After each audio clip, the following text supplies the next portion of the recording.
Assalamualaikum warahmatullahi wabarakatuh.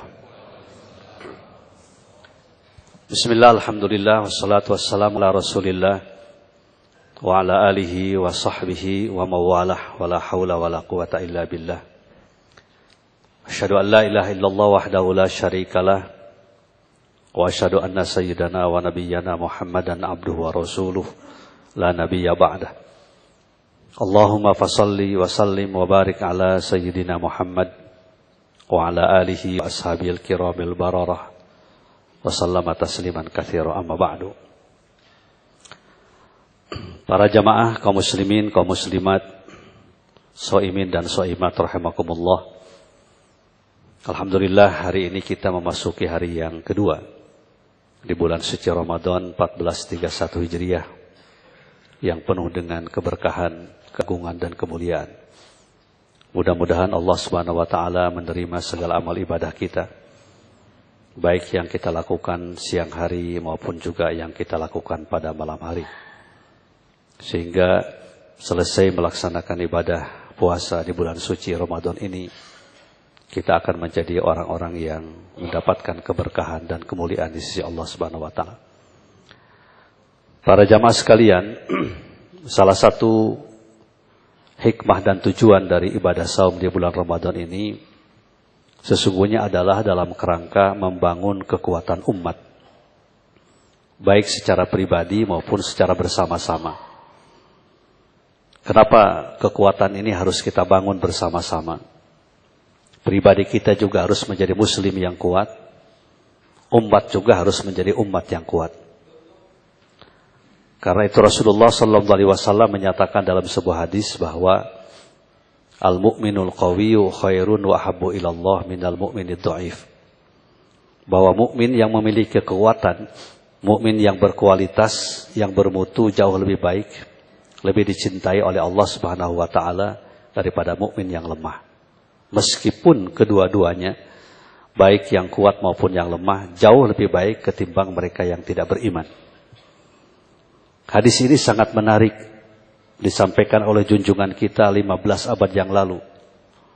Tetapi hadis ini sangat prospektif dan sangat aktual. Artinya junjungan kita Rasulullah SAW mendorong kita kaum muslimin, mendorong kita orang-orang yang beriman untuk tidak sekedar menjadi orang yang beriman, untuk tidak sekedar menjadi muslim, tapi kita harus menjadi muslim yang kuat. Kita harus menjadi mukmin yang kuat. Karena hanya dengan kekuatan itulah kita akan bisa melaksanakan ajaran Islam dengan sebaik-baiknya. Karena hanya dengan kekuatan itulah kita akan bisa membuktikan ajaran Islam dalam kehidupan kita sehari-hari sebagai ajaran yang rahmatan lil alamin.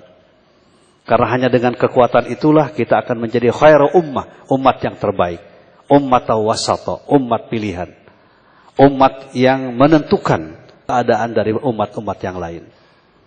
Bahkan para hadirin, kaum muslimin, kaum muslimat, shaimin, shaimat rahimakumullah, Allah juga akan memberikan kemenangan. Bukan ditentukan oleh jumlahnya, tapi ditentukan oleh kekuatannya dan kesabarannya. Sampai di dalam Al-Quran disebutkan pada surat Al-Baqarah ayat 249, betapa banyak golongan yang sedikit mengalahkan golongan yang banyak dengan sebab izin Allah, dan Allah bersama dengan orang-orang yang sabar.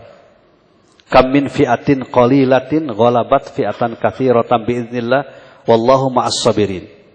Betapa banyak golongan yang sedikit mengalahkan golongan yang banyak dengan izin Allah, dan Allah bersama dengan orang yang sabar, orang yang ulet, orang yang tahan uji, orang yang tidak banyak mengeluh tetapi banyak bekerja dan berbuat. Orang yang tidak pernah putus asa dan frustasi dalam kehidupannya, meskipun menghadapi berbagai macam tantangan-tantangan dan godaan-godaan. Wallahu ma'as sabirin. Allah bersama dengan orang yang sabar. Di dalam Al-Quran hampir tidak ada kata sabar kecuali dikaitkan dengan amal perbuatan. Ya, kecuali sabar dalam ketika menghadapi musibah. Tapi sabar dalam arti pengertian yang umum tidak pernah dikaitkan dengan pekerjaan dengan amal. Artinya kita berhak mengatakan bahwa saya sabar ketika saya sudah berbuat. Ya, oleh karena itu tidak ada istilah sabar bagi orang yang tidak pernah berbuat. Jadi sabar itu hanya diberikan kepada orang yang berbuat, yang beramal, yang penuh dengan tantangan, tapi dia terus berbuat yang terbaik. Wallahu ma'as sabirin. Allah bersama dengan orang-orang yang sabar. Para hadirin yang saya muliakan, jumlah itu memang penting. Dan kita bersyukur kepada Allah Subhanahu wa taala, jumlah umat Islam semakin hari semakin banyak. Kita bersyukur. Bahkan di negara-negara barat, di Eropa, di negara-negara yang teknologinya maju, di Jepang itu sekarang tiap hari ada 2 orang yang masuk Islam. Sekarang saja sudah mendekati angka 700 orang-orang Jepang yang mengucapkan 2 kalimat syahadat. Setelah Al-Quranul Karim diterjemahkan ke dalam berbagai macam bahasa, termasuk bahasa Jepang. Mereka dikenalkan pada Al-Quranul Karim. Dan ternyata banyak yang tertarik dengan kesadarannya mereka mengucapkan 2 kalimat syahadat. Bahkan sekarang di Jepang itu sistem ekonominya, walaupun tidak disebut sistem ekonomi syariah, sudah banyak nilai-nilai syariah. Sejak 2 tahun yang lalu, perbankan di Jepang itu sudah tidak mengenal lagi bunga. Mereka menetapkan zero interest, bunga 0%. Sehingga uang-uang itu tidak disimpan di perbankan, tapi uang itu disalurkan untuk sektor-sektor real. Ya, sehingga di sana itu sektor real itu maju luar biasa.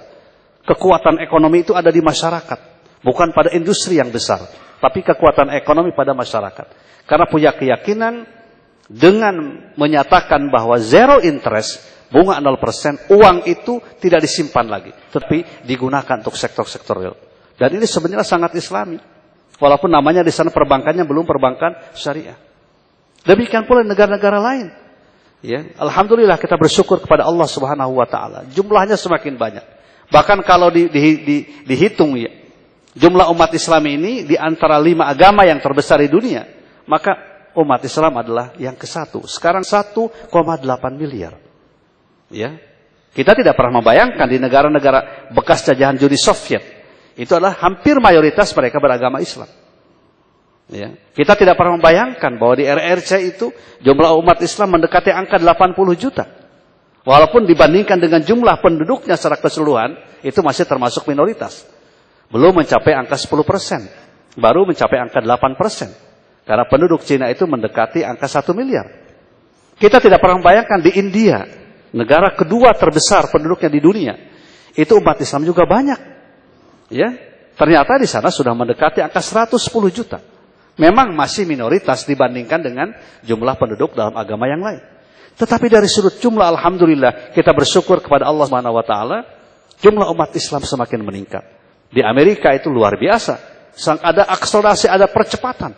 Orang mengucapkan 2 kalimat syahadat, menanggalkan keyakinan lamanya. Dan itu bukan dari kalangan biasa. Banyak sekarang dari kalangan perguruan tinggi setelah mereka mempelajari ajaran Islam.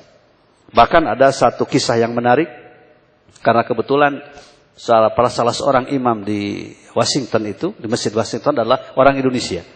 Ya, orang Sulawesi. Ya, alumni Al-Azhar. Ya.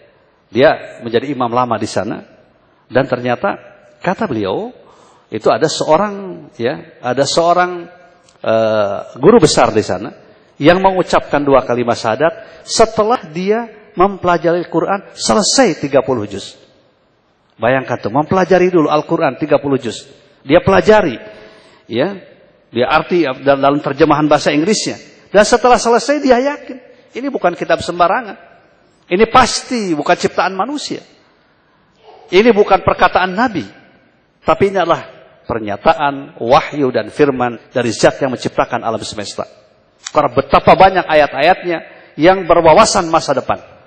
Ya, betapa banyak ayat-ayat yang menggambarkan tentang apa yang akan terjadi pada masa yang akan datang. Bahkan temannya Roger Graudi, seorang oceanolog, itu mengucapkan oceanolog itu adalah ahli kelautan. Ya, dia mengucapkan 2 kalimat syahadat setelah di dalam penelitiannya itu di dasar laut itu dia menemukan ada 2 laut yang bertemu. Yang kebetulan kedua laut ini berbeda rasanya airnya, kemudian menyatu. Harusnya kalau ada 2 air yang berbeda rasanya menyatu, ada air yang ketiga. Tapi ini ternyata seolah-olah ada batas penghalang, tidak menyatu. Kan kalau ada air teh misalnya, satu gelas kita satukan dengan kopi. Kan ada rasanya, rasa yang ketiga kan. Rasa teh kopi begitu. Ya, ini tetap kopi, teh begitu. Tidak mau bercampur. Ketika ditanyakan kepada Roger Graudi, sahabatnya yang sudah lama menjadi muslim, dia menunjuk Al-Quranul Karim yang terdapat dalam surat Ar-Rahman. Ya, marajal bahraini yaltaqiyan bainahuma barzakhul la yabghiyan. Marajal bahraini, Allah yang mempertemukan dua laut, bertemu dua laut itu. Tapi bainahuma barzakhul la yabghiyan. Tetapi di antara kedua laut itu ada barzakh. Barzakh itu kan pembatas, dinding penghalang. Makanya kan kubur itu dikatakan alam apa? Alam barzakh. Ya, kubur dikatakan alam barzakh, alam yang membatasi, yang menjadi pendinding, pembatas antara di dunia, kehidupan di dunia dengan di akhirat. Orang belum masuk ya kepada apa? Kepada alam akhirat yang sesungguhnya. Makanya dikatakan barzakh, penghalang. Bainahuma barzakhul la yabghiyat. Di antara kedua laut itu ada dinding penghalang yang tidak saling menembus antara satu dengan yang lainnya. Dengan sebab disebutkannya, kemudian dia langsung mengatakan, saya beriman, saya ingin menjadi muslim. Dan ini terjadi di mana-mana. Kita bersyukur kepada Allah Subhanahu wa taala. Nah, tinggal bagaimana kita meningkatkan kualitas ini, keyakinan yang terus-menerus supaya kita menjadi umat yang betul-betul kelihatan, nampak kekuatan dalam berbagai macam bidang, dan itu dimiliki oleh kaum muslimin. Yang pertama adalah kekuatan yang harus kita bangun bersama-sama lewat pendidikan Ramadan ini. Al-quwwatu fil aqidah, kekuatan dalam bidang keyakinan. Keyakinan kepada Allah Subhanahu wa taala, kebersamaan dengan Allah Subhanahu wa taala. Orang yang berpuasa, dia dilatih menjadi orang yang jujur. Karena merasa Allah itu bersama kita. Merasa diawasi kita. Ya, keyakinan yang semacam ini akan membangun kekuatan. Orang yang yakin kepada Allah, kekuatan akidahnya, dia akan memiliki semangat hidup. Akan selalu optimis dalam menatap masa depan. Akan selalu yakin bisa menyelesaikan masalah dengan pertolongan Allah. Walaupun banyak masalah-masalah yang dihadapi. Karena dia sadar bahwa hidup itu memang harus berhadapan dengan masalah. Ya, laqad khalaqnal insana fi kabad. Kami ciptakan manusia fi kabad. Fi kabad itu dalam kondisi akan selalu berhadapan dengan masalah. Makanya orang yang beriman tidak boleh lari dari masalah. Kalau kita lari dari masalah, kita akan menemukan masalah yang lain. Kalau kita misalnya tinggal di satu kompleks atau di satu kampung, selalu punya masalah dengan tetangga. Kemudian kita bangun rumah misalnya dekat Gunung Salak, dekat Gunung Salak, tidak punya tetangga. Mungkin masalahnya selesai karena tidak punya tetangga. Seminggu dia tenang, tapi sebegitu kemudian pasti dia punya masalah. Apa masalahnya? Tidak punya tetangga. Ya, jadi kita tidak boleh lari dari masalah. Menghadapi sekarang pun juga masalah yang begitu besar yang ada di hadapan kita, orang yang beriman tidak boleh frustasi, putus asa. Bahkan kita harus yakin bahwa kesuksesan itu, keberhasilan itu, manakala kita mampu mengatasi kesulitan. Ya. Sekali lagi, keberhasilan itu, kesuksesan itu, hanya akan kita raih, manakala kita sudah mampu mengatasi kesulitan. Ya. Makanya bagi saya, tetap yakin, walaupun bangsa ini, umat Islam di Indonesia, sekarang banyak kesalahan, banyak godaan, banyak tantangan. Tapi kalau kita terus berbuat, kita terus beramal, ya kita terus mempersembahkan yang terbaik dalam kehidupan ini, insya Allah